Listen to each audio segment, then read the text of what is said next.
everyone, it's Kate from the Fold Line. I'm back this week to talk about Sewing Bee. Hope you enjoyed last night's episode. The theme was Winter Week. As I say at the beginning of these, if you haven't seen the programme, don't watch this because there are spoilers. Go back and watch the episode and then come and see the patterns if you've been drooling over them. We did really well this week. We've got all of them, which I'm so pleased about because we've had a couple of weeks where there have been a few that I couldn't find. So I'm going to get cracking. The first challenge, the technical challenge, was a men's shirt, and they wanted them to make it in a flannel or a brush cotton, like a sort of lumberjack style shirt, a men's one. I have noticed there have been a lot of the technical challenge all seem to be men's patterns, which is quite interesting. I would have liked to see a few more women's, I think, but I have to say they had 4.5 hours to sew this shirt, and I think it was such a difficult task. So they had to match all the check, nightmare, and then sew a shirt. I mean, 4.5 hours, it'd take me an hour to do all the buttonholes, hour to cut it out. I mean, it's not very long. Anyway, so it was a really kind of standard, quite classic shape men's shirt. I've got a really good pattern for you. The men's all-day shirt from Liesl & Co. This is a really lovely pattern if you're looking for a really classic men's shirt. Loads of people have made it. It's a really popular one. It comes with options to have. It's got an option kind of button. Oh, I can't even speak. A pocket on the chest, and you can have pocket on both chests as well. But everything else apart from that is a really standard classic men's shirt. So this is such a lovely pattern if you're thinking about making something for yourself or for your partner, or for a member of your family. This is a really nice option, and Liesl & Co are fantastic, so highly recommended. The next challenge, the upcycle challenge, was using scarves to make an item of clothing. It was an interesting, I actually thought it was a bit of a boring challenge. Did anyone else think that? And I think it sort of reflected in what they made, because actually it wasn't massively creative. I thought I was a bit let down with that one. But the last challenge was winter party dresses, I think. Yes, that was it. And there were some amazing makes this week. So, and as I said before, we've got pattern matches for all of them, so I'm really pleased. When it gets down to this point where there are like 6 or 7, it's so much easier than at the beginning where there are 12 people and it's 12 patterns to find. So it's nice now. It feels less when you're looking for them all. Right, so let's start with Raf. He made this gorgeous gold brocade party dress, square neckline, big statement bow just below the bust, slightly puffed sleeves with a cuff. It was gorgeous, and he'd made it absolutely beautifully as well. I think it was really, really fantastic. So the pattern that we've got for this is the New Look 6571. I adore this. It's got the square neckline, this big, and I know this is right because that bow across the front is so unusual, and it was spot on. So this dress also has a variation where you can leave that off, but it's got princess seams, and these big sort of pleats just below the waistline. Actually, looking at it now, sorry, I should have done this. It actually doesn't have a seam at the waistline, so the princess seams go all the way down. They're almost like a fisheye dart. So they start up here, and then by the time they're on the skirt, they're actually a dart. It's such a nice shape. I honestly think this party dress, I adore it. I actually really want to make it. I think maybe for a Christmas party this would be ace. So so that one was bang on. Next up we've got Serena's She's the Boss party dress. This was really beautiful. So she was inspired by, and I think this might be the second pattern that she was inspired by, Killing Eve, and a jacket that she wore in it, this long green, and actually I think I had to find it for Find My Pattern. I'm pretty sure someone sent it in. So hers was double-breasted.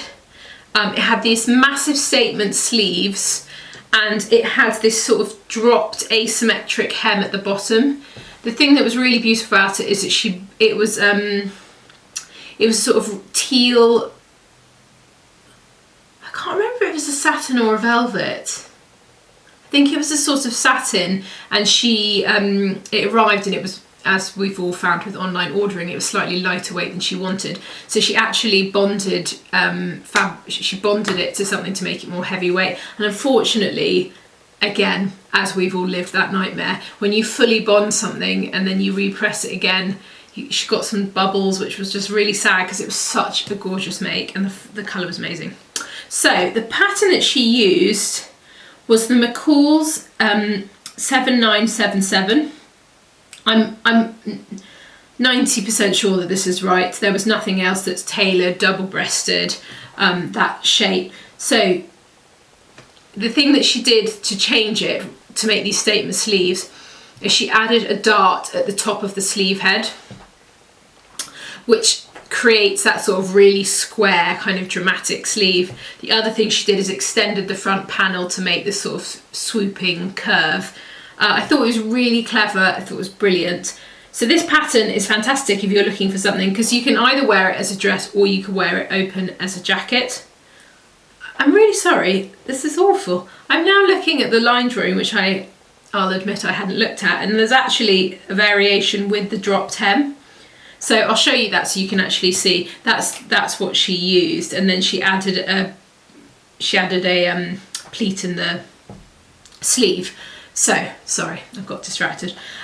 Yeah, this one was pretty spot on. It's quite a full-on make. I mean, I can't believe that she actually managed to make it in the time. It's really impressive. There are darts at the bust, there are darts around the waist, and darts at the back as well. So it's quite a lot of, it's really nice pattern in terms of fit, because there are basically the more darts and things you have, it means it's much easier to manipulate and get the fit perfect. So that one I was really chuffed with.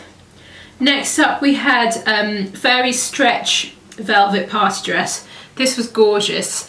It was made in a velvet jersey, which, as she said in the programme, was really hard to work with, and as soon as I saw it I was like, ooh, I feel sorry for her, but she really nailed it. It was beautiful. So this is kind of like a wrap dress. It has a kind of 70s feel to it.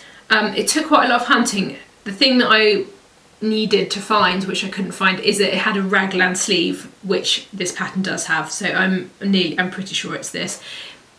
It's the Vogue 8825. I love this because it comes with a top and a dress version. Again, so it's a stretch jersey sort of stretch jersey. It's a jersey pattern. You don't need to say stretch jersey, Kate.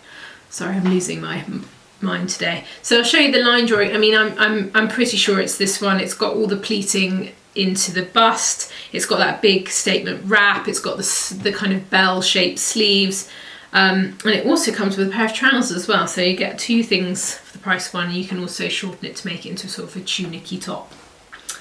So next up we have got Rebecca's Satin and Lace Party Dress.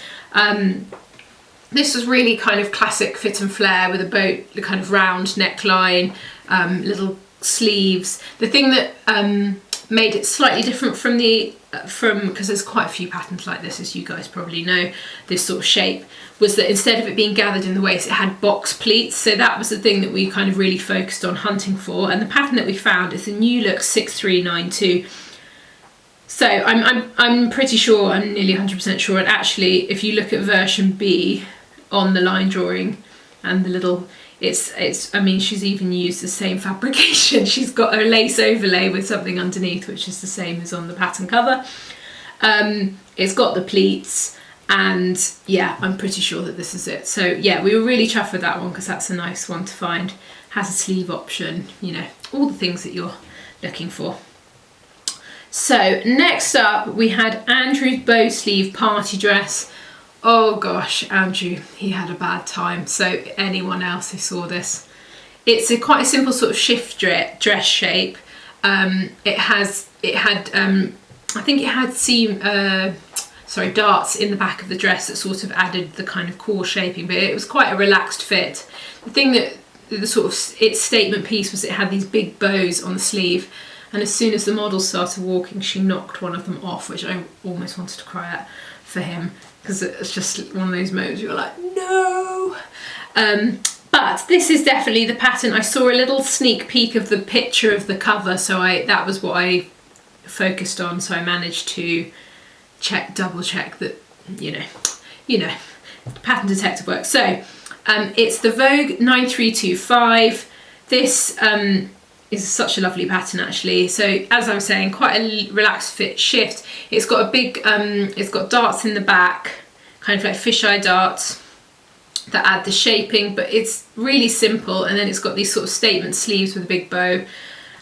It's lovely, and actually, if you see that, I'll show you the model drawing. I mean, I think it would be a really nice dress, like an occasion dress. You could totally make this in something like a silk or something. It would feel really special. So it's a really lovely pattern actually.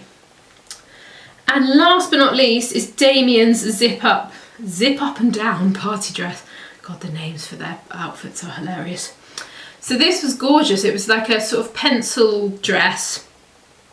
The thing that was really interesting is that it had these quite curved seam lines, so princess seams, and above the bust it kind of curved upwards quite dramatically into the neckline, had a slightly high neck. The pattern for this is the Burda 6452. When I show it to you, you'll see that, I mean, it is this one. It's got the same seam lines, the zip up the front. I mean, I think this one is spot on. So I was really pleased with that. Such a gorgeous dress, actually. I really love it. I think it's a really interesting shape. If you work somewhere where you have to be really smart, I think this is a really nice option. There's also a flared option of this dress as well, which is really pretty. So actually they look completely different, so it's quite good if you're looking to buy something. You can get the top half fitted correctly, and then you change the skirt options, and then you've got two dresses that look totally different for one pattern.